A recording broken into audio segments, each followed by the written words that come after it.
The story of Batu Menangis comes from West Kalimantan. Batu Menangis can be found in the province of Seribu Sungai, known as West Kalimantan, precisely in Jabar village, which is still within the Ella Hilir district. The geographical location of West Kalimantan, which is crossed by hundreds of large and small rivers, led to the nickname. Once upon a time, on top of a hill, far from the settlements in West Kalimantan, there lived a mother and her daughter. Her husband died a long time ago without leaving any significant assets. Widowhood at a fairly old age didn't leave much choice for the mother. She couldn't remarry, so she had to try to support her beloved daughter, Darmi, on her own.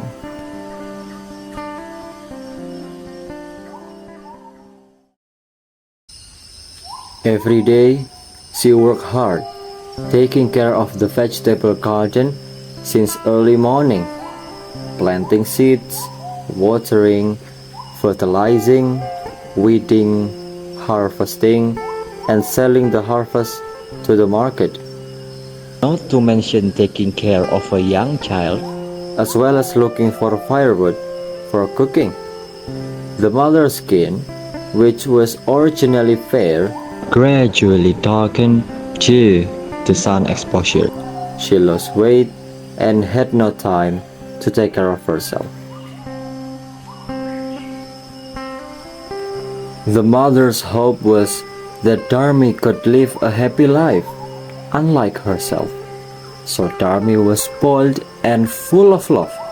She grew into a beautiful girl. Her skin was like yellow, her body was slender, her face was mesmerizing, and her hair was jet black and long. She also always wore beautiful clothes and flashy accessories, unlike her mom, who hadn't bought anything for herself in a long time. One day, the mother took Darmi shopping at the market.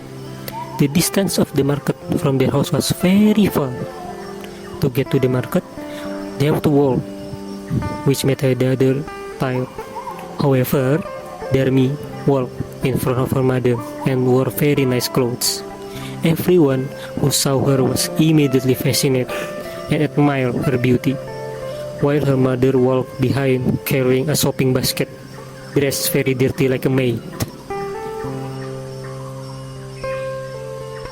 Because their home was far away from the villagers, no one knew about their lives. Finally, as they entered the village, all eyes were on Darmi's beauty. Many young men approached her and looked at her face.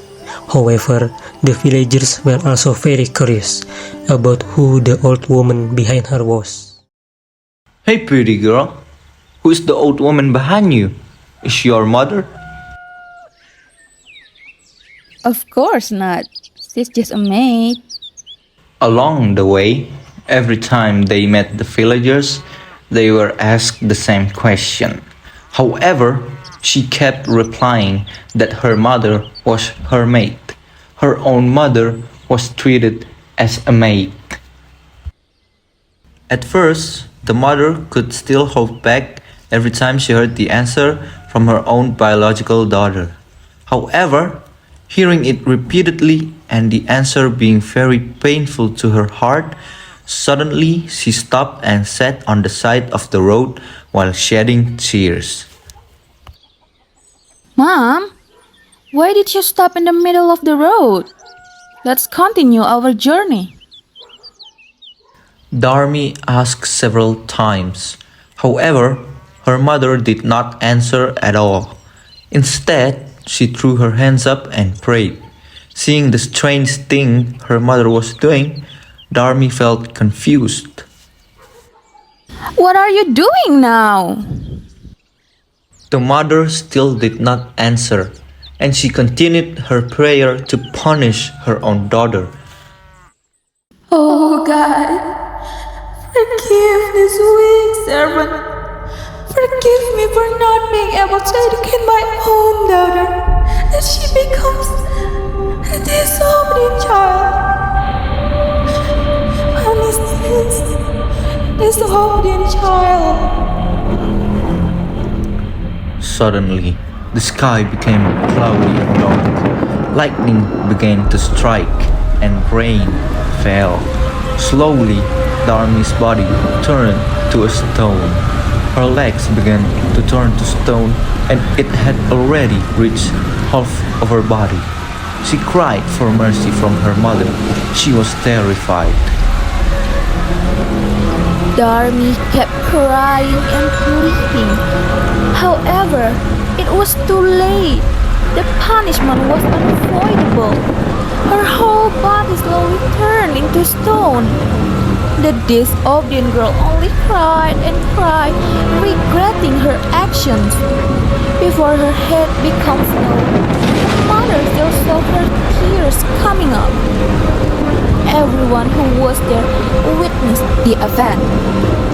Darmi's entire body turned to stone. Even though Darmi had become stone, she still had tears in her eyes like she was crying. Therefore, the community called it the crying stone.